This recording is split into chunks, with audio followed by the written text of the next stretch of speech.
नमस्कार, मी Prachi Salunkhe. GM presents modern home for better living या विशेष कार्यक्रमात आपलं स्वागत आहे. आजचा आपला विषय आहे होम डेकोर आणि या विषयावर बोलण्यासाठी आपल्यासोबत या क्षेत्रातले तज्ञ उपस्थित आहेत. सचिन खाटपे, दिनेश गडा आणि तृप्ती पुराणिक आपल्यासोबत आहेत. आपण त्यांचं स्वागत करूयात. आपलं या कार्यक्रमामध्ये अगदी मनापासून स्वागत आहे. तर या विषयावर आपण त्यांच्याशी खूप साऱ्या गप्पा मारणार आहोत. मित्रांनो, घर सुंदर दिसण्यासाठी फक्त छान रंग देणं पुरेसं आहे का? तर नाही. घर सुंदर बनवण्यासाठी बऱ्याच गोष्टी कारणीभूत असतात. सुंदर LED lights, high performance fans आणि आधुनिक घरगुती गरजा लक्षात घेऊन डिझाइन केलेले एलिगंट स्विचेस, अशा बऱ्याच गोष्टी ज्या तुमच्या घराला घरपण देतात, सुंदर बनवतात. या सगळ्या गोष्टींची आज आपण माहिती घेणार आहोत. चला तर मग कार्यक्रमाला सुरुवात करूया. पुन्हा एकदा आपलं सगळ्यांचं अगदी मनापासून स्वागत आहे. सचिनजी, पहिला प्रश्न मला तुम्हाला विचारायचा आहे की होम डेकोर म्हणजे नेमकं काय आणि आजच्या आधुनिक युगात याचं महत्त्व काय? होम डेकोर टेक्निकल सांगायला गेलं तर एक जमीन, एक सिलिंग, 4 भिंती आणि त्याला केलेलं सुशोभीकरण. सो फर्निचर त्यामध्ये आलं, रंग आले, कर्टन्स आले, आर्टिफॅक्ट्स आले आणि लाइटिंग आली आणि त्या सगळ्या गोष्टींचं तुमच्या आवडीप्रमाणे बनवलेली गोष्ट, हे स्वरूप होम डेकोरचं होतं. पण आता ते बदलून सध्याच्या युगात ते फार वेगळं झालं. Now that is gone more of personalise. प्रत्येकाला आपापली एक टेस्ट आहे, त्यांची स्वतःची एक संकल्पना आहे. त्यामुळे आजच्या तारखेला आम्ही जे पद्धतीने डिझाईन करतो ते प्रत्येक वेळेला फार वेगळं आणि माणसाला त्याला जे आवश्यक आहे त्याप्रमाणे त्याचा प्रयत्न करतो. That is what we are doing. So home decor आजच्या तारखेला नॉट जस्ट फॉर फक्त दिसण्याकरता नाही, तर यूज करण्याकरता, कम्फर्ट करता आणि त्या सगळ्या गोष्टींकरता त्याचा उपयोग फार जास्त व्हायला लागला आहे. आणि प्रत्येकाला आपलं घर हे सुंदर हवं. घरी दिवसभर काम करून घरी आल्यानंतर तो आराम, तो कम्फर्ट, त्या गोष्टी सगळ्या अपेक्षित असतात आणि त्याचं काम करायचं. That is what is a simple as a home decor. बिलकुल. तृप्तीजी, होम डेकोरमध्ये कोणत्या कोणत्या गोष्टींचा समावेश होतो? आजकाल कसे असतात, बेअर शेल फ्लॅट्स मिळतात. म्हणजे फ्लॅट्समध्ये काही केलेलं नसतं, असे फ्लॅट्स विकतात. त्यामुळे अगदी फ्लोरिंगपासून सुरुवात केली की त्यातल्या सगळ्या गोष्टी, म्हणजे फ्लोरिंग लावणं, वेगवेगळ्या प्रकारचे टाईल्स आहेत, मार्बल्स आहेत, इटालियन मार्बल्स, वुडन फ्लोरिंग आहे. तसंच वॉलवरती वॉल पनिंग पहिले करावं लागतं. त्याच्यानंतर त्याच्यावरती वेगवेगळ्या प्रकारचे पेंट्स आहेत, टेक्स्चर्स आहेत, वॉलपेपर्स आहेत. त्याच्यानंतर सीलिंग, जसं यांनी मेन्शन केलं सचिनजींनी, त्याप्रमाणे तिथे सीलिंगला आपण फॉल सीलिंग करू शकतो वेगवेगळ्या प्रकारचं. सो फॉल सीलिंगचे वेगवेगळे प्रकार अवेलेबल आहेत. त्याच्यामध्ये वुडन सीलिंग करता येतं, मिरर सीलिंग करता येतं, नंतर स्ट्रेच सीलिंग करता येतं, वेगवेगळ्या प्रकारचे सीलिंग करता येतात. तर त्याचप्रमाणे एकदा हे बेसिक गोष्टी कंप्लीट झाल्या की कार्पेंटरी किंवा फर्निचर वर्क ही एक महत्त्वाची गोष्ट असते, ज्याच्यामध्ये रेडी फर्निचर अवेलेबल आहे. त्याचप्रमाणे बनवून घेऊ शकतो आपण, कस्टमाइज फर्निचर करतो. जसं आजकाल प्रत्येकाला आपल्या आवडीचं असं घर हवं असतं, म्हणजे त्यांच्या काही कल्पना असतात आणि इंटरनेटमुळे सगळं इतकं इझिली अवेलेबल आहे की आम्ही गेलो की पहिले तर कस्टमर आपल्याला फोटोज दाखवतात वेगवेगळे, पिंटरेस्टवरचे, नंतर गुगलवरचे फोटोज दाखवतात आणि सांगतात की असं दिसायला पाहिजे. म्हणजे आपण व्ह्यू द्यायच्या आधी आपल्यालाच व्ह्यू मिळतो की आपल्याला त्यांचं घर कसं करायचं आहे. त्यामुळे इझी पण होतं आणि कधी कधी डिफिकल्ट पण होतं, कारण सगळ्याच गोष्टी काही अवेलेबल नसतात. त्याचे फोटोग्राफिक इफेक्ट असतात त्या पिक्चरमध्ये. पण या सगळ्या गोष्टी एकत्रित केल्यानंतर एंडला आर्ट आणि आर्टिफॅक्ट्स त्यांनी त्याला एक छान लुक आणला जातो. आणि सर्वात महत्त्वाचं जे आपण डिस्कस करतोय किंवा करणार आहोत ते म्हणजे लाइटिंग इफेक्ट. सो लाइटिंग इफेक्टनी ते प्रत्येक गोष्ट ही फोकसमध्ये येते, त्या एलॅबोरेट होते. नंतर त्याची जी तुम्हाला गोष्ट मांडायची असते किंवा जी थीम दाखवायची असते त्याच्यावरती तुम्ही एक्झॅक्टली त्या लाईट्सनी ती गोष्ट चांगल्या प्रकारे लोकांना दाखवू शकता. बिलकुल. या सगळ्या गोष्टी होम डेकोरमध्ये येतात. नक्कीच. सचिनजी, विद्युत उपकरणं आपल्या घरासाठी निवडताना कोणती काळजी घ्यायला पाहिजे? लाइटिंग इंडस्ट्री गेल्या काही वर्षांमध्ये त्यामध्ये एवढा मोठा फरक आला आहे, खूप मोठा बदलाव आला त्याच्यामध्ये. आणि त्या बदलावाप्रमाणे सगळ्यात पहिलं तर जसं मॅम म्हणाल्या, तृप्ती मॅम, की एक्झॅक्टली लाइटिंग तुम्हाला डेकोरला काय हवी आहे आणि कशी हवी आहे, तर त्या सगळ्यावरती डिपेंड असतं what light you want to choose. तुम्ही कुठे राहता, ते मेंटेनन्स होऊ शकतो का, लाईटची अवेलेबिलिटी काय आहे, आपल्याला एक्झॅक्टली घरामध्ये इफेक्ट कोणता हवा आहे लाईटचा. सो लाइटिंग ही संकल्पना पहिली फार वेगळी होती. घर बनवा, रंग करा, जसं तुम्ही म्हणालात सुरू करताना, फर्निचर लावा, चांगले पडदे लावा आणि काम झालं, लाईटी लावा आणि संपला विषय.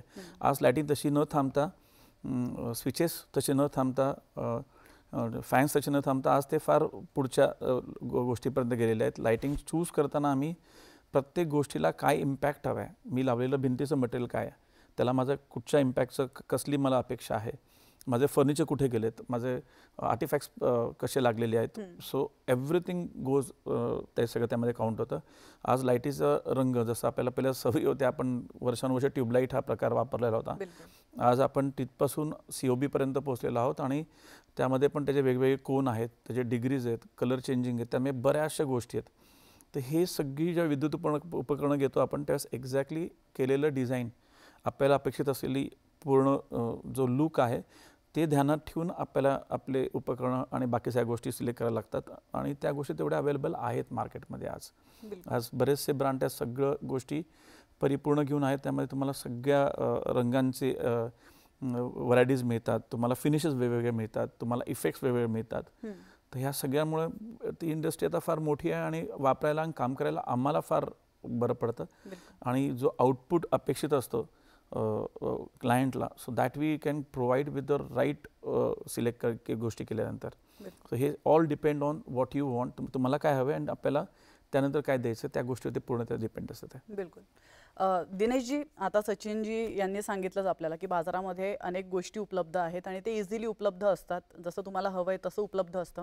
तर आता सध्या उत्पादनांच्या कुठली नवीन रेंज आता सध्याच्या घडीला मार्केटमध्ये उपलब्ध आहे त्याविषयी काय सविस्तर सांगा. अगोदर आपण एक ट्यूबलाईट वापरायचो, तिकडे जाऊन बटन लावायची, बंद करायची, रात्री झोपायचं तर लाईट बंद करायची, चालू करायची. आता ती आपल्याला सगळं काही एकच आपल्या मोबाईलवरती आपण ते ऑपरेट करू शकतो. तशी आपल्याला वेगवेगळी लाईटं भेटलेत. म्हणजे मला इकडनं सोफ्यावरून न उठता मी पूर्ण घराची लाईट इकडनं किंवा मी खालती माझ्या पार्किंगमधून मी लाईटं बंद करू शकतो. तशी पण व्यवस्था आत्ता आपल्याकडे आहे. ती एक सर्वात मोठी चेंज. दुसरी म्हणजे लाईटिंग कलर चेंजिंग आपण बोलू शकतो, जे ट्रान्सफॉर्मेशन झालं आहे लाईटिंगमध्ये. आज आपण अगोदर एक ट्यूबलाईट व्हाईट कलरची वापरायचो, पूर्ण घरात एकच कलरची लाईट असायची, आपण 2-3 स्पॉटलाईट लावायचो. पण आता तुम्ही एकच लाईटला तुम्ही 4 प्रकारचे कलर, 6 प्रकारचे कलर तुम्ही चेंज करू शकता ॲज पर युअर मूड्स. तुम्हाला रात्री बसायचं आहे, पिक्चर बघायचं, तेव्हा तुम्ही लाईट चेंज करू शकता कलरमध्ये. तुम्हाला पार्टी मोड करायचं तर तुम्ही लाईट चेंज करू शकता. That is one big element that has added to the interiors. And दुसरं म्हणजे आत्ता फॅन्स, आपण फॅन पण लावायचो तो एकदम बेसिक, आपल्याला ते 3 पाक असा बेसिक फॅन आपल्याला भेटायचे. आत्ताचे फॅन्स आहेत खूप आपल्याला डेकोरेटिव्ह भेटले. दुसरे म्हणजे रिमोट कंट्रोल भेटलेत. म्हणजे आता मी परत सोफ्यावरती बसलोय, मला उठून जाऊन तिकडे बंद करायची गरज नाही. आता मी रिमोटने इकडनं करू शकतो. आता ते स्मार्ट होम ऑटोमेशन म्हणजे मी अलेक्साला मी बोललो तरी माझा फॅन ऑपरेट होऊ शकतो.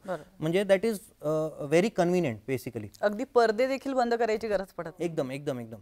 आणि लाइटिंग, आता लाइटिंगमध्ये पण न दिसणारी लाईट, ते पण आता एक नवीन वेगळं प्रकार आहे. म्हणजे आता सोर्स ऑफ लाइटिंग न दिसता आपण करू शकतो. घराला तेवढंच आपण ते देऊ शकतो without seeing the actual lights. That is also one new element. आणि दुसरं होतं स्विचेस.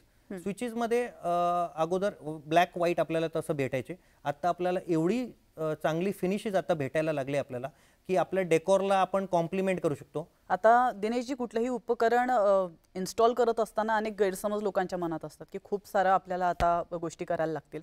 तर एखादं उपकरण हे इन्स्टॉल करत असताना कुठल्या टेक्निकल बाबी ह्या लक्षात घेणं गरजेचं आहे किंवा त्यांची काळजी घेणं गरजेचं आहे?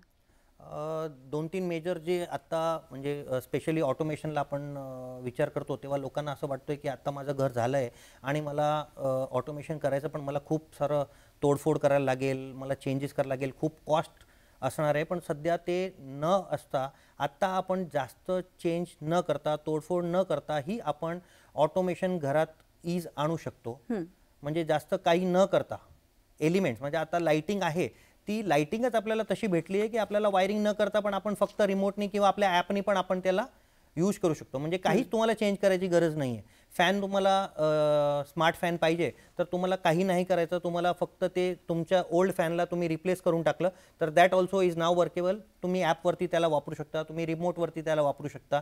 तो it has become very easy. काही तुम्हाला जास्त घरात तोडफोड करायची बिलकुल गरज नाही आहे. जुन्या स्विच प्लेट्समध्ये पण नवीन डेकोरेटिव्ह स्विच प्लेट्स तुम्ही आता लावू शकतो. एकदम जास्त आपल्याला टेक्निकल पर्सनची पण गरज नाही आहे. अगोदर म्हणजे आपल्याला ऑटोमेशन हा शब्द होता तर मग खूप टेक्निकल होता, म्हणजे त्याला एक स्मार्ट बंदा पाहिजे, म्हणजे नाहीतर आपण त्याला करू शकणार नाही. पण आता होम ऑटोमेशन हे खूप सोपं झालं आहे आणि तुम्ही ऑपरेशन पण खूप इझी झालं. म्हणजे माझे वडील असतील किंवा माझी आजी असतील तर ते पण आरामात ते ऑपरेट करू शकतं, तसं ईज झालेलं आहे. तर याविषयी आपण अधिक माहिती घेणारच आहोत, मात्र तुर्तास GM presents modern home for better living या विशेष कार्यक्रमात वेळ झाली एका छोट्याशा ब्रेकची.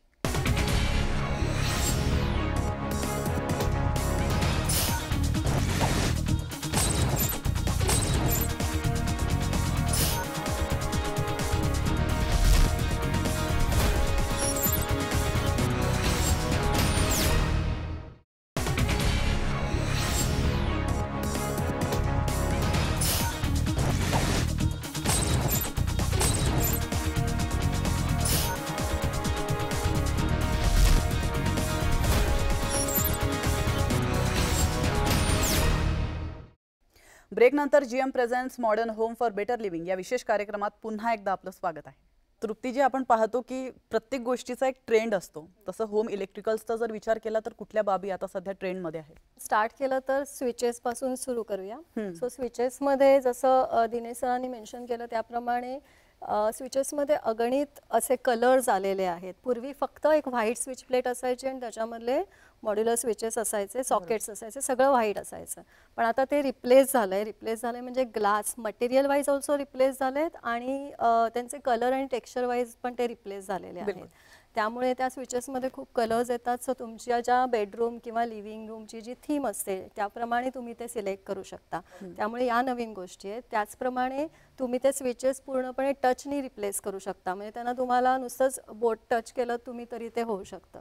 थर्ड त्यांनी जे सांगितलं तसं ऑटोमेशन ही एक नवीन प्रकार आहे, जिथे फक्त स्क्रीन असते त्या स्क्रीनवरती पण तुम्ही ते स्विचेस असे वापरू शकता किंवा मोबाईल हा तुमचा बेस्ट म्हणजे युजर फ्रेंडली गोष्ट डिव्हाइस आहे ज्याच्यावरती तुम्ही सगळ्या घराचे लाईट्स ऑपरेट करू शकता. सो हे टोटली ट्रान्सफॉर्मेशन आहे आणि टोटल नवीन ट्रेंड आहे ही सगळी. लाईट्समध्ये जेव्हा आम्ही विचार करतो एखाद्या घराचा तेव्हा लाईट्समध्ये 2 प्रकारचे लाईट्स असतात. एक आर्किटेक्चरल लाइटिंग असतं किंवा दुसरं जे असतं ते ॲक्सेंट लाइटिंग असतं. या दोन्हीचा जर विचार केला तर आर्किटेक्चरल लाईट फिटिंग्समध्ये रिसेस लाईट्स असतात, सरफेस लाईट्स असतात. जर समजा एखादं फॉल सिलिंग नसेल तर त्याला रिसेस लाईट लावता येत नाहीत, सरफेस लाईट लावावे लागतात. पण त्याच्यातही खूप छान व्हरायटीज आता आलेल्या आहेत. रिसेस लाइटिंगमध्ये पूर्वी फक्त पॅनल लाईट्स असायचे, ते आता COBs म्हणजे ज्याचा कोनिकल अँगल असतो आणि तुम्हाला एक तो वाईड किंवा जेवढा फोकस करायचा असतो तेवढ्या अँगलमध्ये तुम्हाला ते लाईट्स लावता येतात. आणि त्याच्यामध्ये ल्युमेन्स म्हणजे जसं जसं लाईटची ल्युमेन्स वाढत जातील त्याप्रमाणे तो लाईट ब्रायटर होत जातो. तर तुम्हाला काय फोकस करायचं आहे त्याप्रमाणे पण तुम्ही ते करू शकता, किती वाईड तुम्हाला कव्हर करायचं आहे. सो असे वेगवेगळे लाईटिंगचे नवीन प्रकार आलेले आहेत. वॉल लाईटिंग्स आहेत, त्याच्यामध्ये पेडेस्टल लाइटिंग्स आहेत त्याच्यामध्ये. सो खूप रेंज आहे मार्केटमध्ये आणि सिलेक्ट करताना खूप मजा येते, क्लायंटला सुद्धा येते आणि they are good, really good. Dineshji, आपण पाहतो की कॉस्टबद्दल लोक फार कॉन्शियस असतात, त्यांना सगळं काही आपल्या बजेटमध्ये हवं असतं. तर पाहायला गेलं तर या सगळ्या गोष्टींची आयडियल कॉस्ट नेमकी किती आहे? एवढी मोठी रेंज आहे की आपण कुठल्याही बजेटमध्ये आपण गोष्ट घेऊ शकतो. सर्वात अगोदर म्हणजे जो लो बजेट हाऊस आहे त्याला सुद्धा तेवढीच व्हरायटी अवेलेबल आहे जेवढी एक हाय एंड बजेटला जेवढी व्हरायटी अवेलेबल होती. आता स्विच घेतला आपण नेमकी तर 30 रुपयापासून आपल्याला चांगले स्विचची रेंज भेटायला लागली, ते साधारण 100 रुपयेपर्यंत. इकॉनॉमी बजेटमध्ये आपल्याला त्याच्यात सुद्धा म्हणजे कमीत कमी त्यांना 30 ते 40 व्हरायटीची स्विचेस अवेलेबल आहेत. सर कलर्स आहेत, पॅटर्न्स आहेत, सायझेस आहेत, तसं पूर्ण रेंज आहे एक 30 ते 100 मध्ये. त्याच्या वरती गेलो डेकोरेटिव्हमध्ये स्विचेसमध्ये ते 200 ते 500 रुपये पर स्विच, तसं डेकोरेटिव्हमध्ये हाय एंडमध्ये आपण जाऊ शकतो. मग त्याच्यानंतर झाले touch switches, that will go from 600 to 1000 rupees per switches. They are smart switches basically. तर ही झालं स्विच नेमकं. त्याच्यानंतर पंखे आपले बेसिक रेंज स्टार्ट होतात 1200 ते 1500 रुपये. आता डेकोरेटिव्ह मेजर रेंज झाली आहे ती दॅट इज 4000 to 5000 रुपीज. आणि त्याच्यावरचे म्हणजे जे सुपिरियर हाय एंड डेकोरेटिव्ह आपण सांगतात दे स्टार्ट फ्रॉम 15,000 ते साधारण 1.5 लाख पर्यंत आपल्याला फॅनची रेंज अवेलेबल आहे. ओके. लाईट्समध्ये अगेन लाईट्समध्ये बेसिक लाइटिंग आहे ती स्टार्ट होणार 250 रुपये ते 1000 रुपयेपर्यंत. मग त्याच्यानंतर झाली स्मार्ट लाइटिंग. स्मार्ट लाइटिंगमध्ये आपण जे कलर चेंजिंग सांगतो की डिमेबल सांगतो आपण की लाईट कमी व्हायला पाहिजे जास्त व्हायला पाहिजे, ते साधारण 1250 ते 2500 पर्यंतची रेंज आहे. मग त्याला हाय लुमिन्स लाईट आपण जे सांगतात म्हणजे आपली घरची उंची जास्त असेल किंवा आपल्याला एरिया कव्हर जास्त करायचं आहे, लाईट कमी लावायचे आहेत आपल्याला, तर ती रेंज स्टार्ट होणार 2,500 ते 5,000 पर्यंत. बरोबर.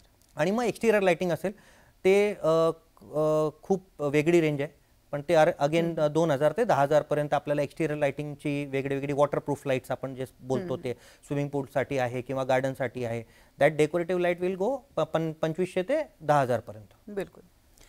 सचिनजी, आपण पाहतो की बऱ्याच लोकांच्या मनात एक गैरसमज असतो, किंवा आय डोंट नो की तो गैरसमज आहे की ॲक्च्युअल ते आहे, की होम डेकोर करायचं म्हटलं म्हणजे आता घराचं नूतनीकरण करावं लागणार, तोडफोड करावं लागणार, तर त्यात किती तथ्य आहे? ही जी गोष्ट आहे की सगळं तोडफोड करा की नवीन करा, सगळं ह्या गोष्टी करा, तसं न राहता बेसिक पर्सनल तुमची आवड काय आहे, मला काय आवडतं, तसं आज तुमची आवड तुम्ही तुमच्या पिंटरेस्टवरनं, तुम्ही लोक वेल ट्रॅव्हल्ड आहेत.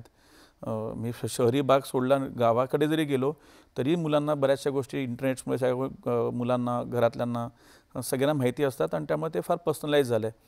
तर तोडफोड न करता योग्य टेस्ट ठेवून आपली आवड जी आहे त्यात रंगात असू दे, कपड्यामध्ये असू दे, फर्निचरमध्ये असू दे, योग्य लाईटिंग, टेक्निकल ज्या गोष्टी त्यामध्ये असू दे, तेवढी ठेवून तुम्ही सगळ्या गोष्टी खरंच चांगले साध्य करू शकता. आणि जसं दिनेश म्हणाला की आज मार्केटमध्ये वाईड रेंज आहे अवेलेबल, आणि ती खरेच आहे, खूप मोठी एक रेंज सगळ्यांकरता अवेलेबल आहे. आणि त्या रेंजमध्ये तुमच्या टेस्टप्रमाणे, म्हणजे पहिलं असं होतं की बाबा एखादं घर बनवायचं, सिलिंगला 15 लाईट लावा, लिव्हिंग रूमची साईज तुमची 20x12 आहे, 15 आहे, तुम्ही 15 लाईट लावा, तसं होईल. आज तुम्ही ट्रॅक लाईट्स, नाहीतर प्रोफाईल लाईट्स, ह्याची एवढी लाईटिंग अवेलेबल आहे की त्या मी वापरून ते थोड्याशा भागामध्ये तुम्ही ते बरंचसं हवं ते ॲटमॉस्फिअर तयार करू शकता. आणि कॉस्टिंग हा भाग त्यामध्ये खूप जास्त कंट्रोलमध्ये राहतो. जेवढ्या पण टेक्निकल नवीन गोष्टी आलेल्या आहेत मार्केटमध्ये, तुम्ही सांगितलं की ट्रॅक लाईट्स की प्रोफाईल लाईट्स, या गोष्टींना ह्याचं फिटिंग आणि ह्याचं टेक्निकल जो भाग आहे लावण्याचा आणि फिटिंग करण्याचा, हा फार सोपा आहे. आणि त्या गोष्टी मेंटेनन्स फ्री आहेत. बिलकुल. तुम्ही योग्य ब्रँड, योग्य गोष्टी खरेदी केल्या तर त्याला लावून तुम्ही तुमच्या अवेलेबल हवा तो ॲटमॉस्फिअर तुम्ही घरामध्ये क्रिएट करू शकता, आणि ते फार फास्ट काम होतं. त्यामध्ये पैसे तोडफोड ही इन्व्हॉल्व करायची जास्त गरज नाही आहे. तृप्तीजी, आपण पाहतो शहरी भागातील जी लोकं आहेत ती मोठ्या प्रमाणात या सगळ्या गोष्टींचा विचार करताना पाहायला मिळतात. मात्र ग्रामीण भागातील लोकांना किंवा तिथल्या घरांना शोभेल आणि त्यांना परवडेल असा काही प्लॅन आहे का तुमचा? ग्रामीण भागामध्ये तर ऑलरेडी आपले LED स्ट्रीट लाईट्स तर लागलेले आहेत सगळीकडे. सो याचा अर्थ की लोक अवेअर आहेत ग्रामीण भागामध्ये पण. पण ग्रामीण भागामध्ये जेव्हा आपण घरं बघतो तेव्हा ते वेगवेगळ्या स्टेट वाईज चेंज होतात. म्हणजे आता जर महाराष्ट्राची घरं बघितली तर ती सारवलेली असतील असा आपला एक अंदाज आहे. पण जर सुद्धा त्यांना चेंज करायचं असेल तर बेसिक जे मटेरियल वापरतात ते मेंटेनन्स फ्री असलं पाहिजे आणि इझिली अवेलेबल असलं पाहिजे. सो ते मटेरियल फ्लोरिंगपासून जरी आपण चालू केलं तरी ते मटेरियल फ्लोरिंगमध्ये एकदम सिम्पल टाईल्स घेऊन किंवा अँटीस्किड टाईल्स घेऊन, कारण पर्पज महत्त्वाचा आहे शेवटी. मग त्यांना जे उपयोग होणार आहे त्या घरामध्ये किंवा ते जे लोक व्यवसाय करतात त्याप्रमाणे ते घर असलं पाहिजे असं माझं एक ओपिनियन आहे. कारण त्याप्रमाणे ते रिफ्लेक्ट झालं पाहिजे त्यांच्या घरामधनं. कारण एखादा जर विणकाम करणारा असेल, कोणी हातमागावरती काम करणारा असेल किंवा कोणी जर समजा काही उद्योग वेगळा करत असेल, साखर कारखाना किंवा एखादा शेतकरी असेल, तर शेतकऱ्याचं घर कसं असलं पाहिजे. तर ही जी कॉन्सेप्ट आहे ती त्या सगळ्या गोष्टींमधून रिफ्लेक्ट झाली पाहिजे. म्हणजे आम्ही जेव्हा कुठलंही रस्टिक इंटेरियर करतो किंवा आम्ही जेव्हा एखादं फार्म हाऊस करतो तेव्हा त्या गोष्टी ॲक्च्युली आम्ही टाकतो तिथे दाखवण्यासाठी की अरे हे छान आहे. किंवा आपण एखादं ॲग्रो टुरिझम करतो किंवा आपण रिसॉर्ट्स करतो, त्यावेळेला आपण या गोष्टी मुद्दामून दाखवतो. तर तेव्हा त्या गोष्टींचा विचार केला जातो की ह्याचं आपण कसं रिफ्लेक्ट करू किंवा हे हायलाईट कसं करू, आपण याच्यावरती आपण कसा काय एक प्रकाश टाकू. तर त्याप्रमाणे त्या तिकडच्या एरियाज आपण त्याप्रमाणे जर विचार करून डेव्हलप केले तर ते सोपे आहेत करणं, ते काही कठीण नाही आहे. फक्त तिथे मग फोकस करून ते लाईट इफेक्ट आहे, पेंट आहे, या सगळ्यांनी ते हायलाईट करू. आर्ट ऑलरेडी तिथे आहे, त्यांच्याकडे आहे, ती फक्त हायलाईट कशी करायची एवढाच विचार आपल्याला केला पाहिजे ग्रामीण भागामध्ये. बिलकुल बिलकुल. सचिनजी, शहरी भागातल्या लोकांना तर हे आवडतं, ते करतात आणि ते अवेअर आहेत ह्या सगळ्या गोष्टींचा जर विचार केला तर. पण ग्रामीण भागातल्या लोकांना ह्या सगळ्या गोष्टी समजवताना तुम्हाला कुठल्या आव्हानांना सामोरं जावं लागतं? महाराष्ट्रातले जेवढे ग्रामीण भाग आहेत, म्हणजे आम्ही काही ठिकाणी आम्ही काम करतो स्वतः, पुण्याला आमची ब्रांच आहे, तर आता तसं न राहताना बऱ्याच लोकांना चांगली अवेअरनेस खूप जास्त वाढलेलं आहे. आणि जसं तुम्ही म्हटलं शेतकऱ्यांचं, काही आम्ही घरं पुण्याच्या आजूबाजूला खेड्यामध्ये केली घरं, पण त्यांना फार्म हाऊस हा शब्द त्यांच्या पद्धती बोलतात, पण त्यांना तो शब्द येतो, त्यांना त्याच्याबद्दल माहिती आहे आणि त्यांना त्यांची टेस्ट आहे. त्यांना गॅजेट सगळे एवढे असल्यामुळे त्यांना सगळं माहिती आहे आणि आम्हाला हे हवं आहे, हे टेस्ट हवी आहे, ती टेस्ट हवी आहे. त्यांना त्यांच्या सिलेक्शनची कल्पना आहे की त्यांना काय हवं आहे काय नाही. सर आता तसं नाही तेवढं अवघड राहिलेलं. त्यांच्याबरोबर काम करणं ज्यावेळेस आपण म्हणतो तर त्यांना majorly we have to tell them, and जसं तृप्ती मॅमने एकदम परफेक्टली सांगितलं की त्यांना ते गोष्टी अवेलेबल किती इझी आहेत, मेंटेन किती इझी होऊ शकतात, ह्या सगळ्या गोष्टी त्यांना पटवून दिल्या की आणि त्याची एक व्याजबी कॉस्ट, तर ह्या सगळ्या गोष्टी त्यांना पटवून दिल्या की त्या गोष्टींना काही अवघड राहत नाही. उलटं सगळ्याच रेंजमध्ये सगळ्याच गोष्टींमध्ये तुम्हाला जसं म्हटलं त्याप्रमाणे काही गोष्ट 10 रुपयाला पण मिळते, ती गोष्ट 10,000ला पण मिळते. जस्ट तुमचं सिलेक्शन चांगलं असणं गरजेचं आहे आणि ते चांगलं असेल तर तुम्ही तुम्हाला हव्या असलेल्या आवडीच्या गोष्टी निर्माण करू शकता फार सोप्या पद्धतीने. बिलकुल, नक्कीच. आणि खरं तर होम डेकोर हा खूपच सुंदर सब्जेक्ट होता जो मला देखील समजून घ्यायचा होता आणि आजच्या या कार्यक्रमाच्या माध्यमातून आमच्या प्रेक्षकांना देखील हा विषय समजून घेण्याला खूप सारी मदत झाली याची मला खात्री आहे. दरम्यान तुम्ही वेळेत वेळ काढून या कार्यक्रमात आलात आणि आमच्या प्रेक्षकांना एवढं छान मार्गदर्शन केलं त्याबद्दल तुमचे खूप खूप धन्यवाद. थँक्यू. आणि यासोबतच GM presents modern home for better living या विशेष कार्यक्रमात वेळ झाली इथंच थांबण्याची. मात्र पुढे आपण सेफ्टी अँड सिक्युरिटी या नवीन विषयासह पुन्हा भेटणार आहोत. तोपर्यंत नमस्कार.